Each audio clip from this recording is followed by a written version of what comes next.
By the time Layla realized something was wrong, it was already too late. It didn't start with threats. It started with a conversation. Late-night messages, private chats no one else could see, and someone who seemed to understand her. Someone who cared. Layla was 15. Quiet, creative. The kind of person who didn't draw attention to herself.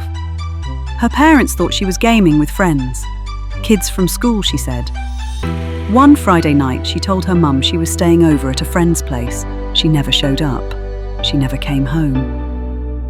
The investigation later uncovered hundreds of messages. A fake profile, promises of romance, and a meeting planned weeks in advance. Nothing about those messages looked violent. They looked patient, careful, deliberate. So how does something like this escalate so quickly? How does something that feels normal turn into pressure, threats, or control? Because sextortion doesn't begin with control, it begins with a relationship. Most cases follow a pattern, a series of stages that unfold gradually until the situation has already shifted. It usually begins with connection. A message, a reply, then another. Nothing unusual, just conversation. Then comes familiarity. They're there often, consistent, engaged, and over time, that attention starts to feel meaningful, because attention usually does. Then the conversation changes. It becomes more personal, more private, and gradually moves away from public spaces into somewhere harder to see. And this is where trust forms, not all at once, but slowly, quietly. Then comes the moment most people don't recognize. A request, a photo, a video, something that feels small, contained, manageable. And once that line is crossed, everything changes. What felt like connection becomes leverage. What felt private becomes exposure. What felt safe becomes control.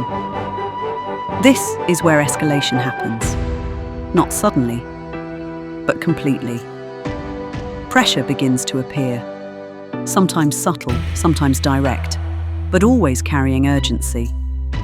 And urgency changes how people think. It shifts decisions from reflection into reaction. That's why it moves so quickly, because by the time it feels wrong, the structure is already in place. Sextortion doesn't rely on force, it relies on trust, vulnerability, and timing. And that's why it escalates so quickly.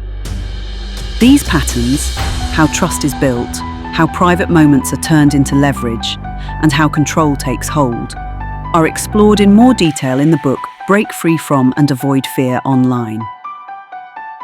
The book looks at how grooming, sextortion, and online manipulation develop, and what to do if something like this is already happening.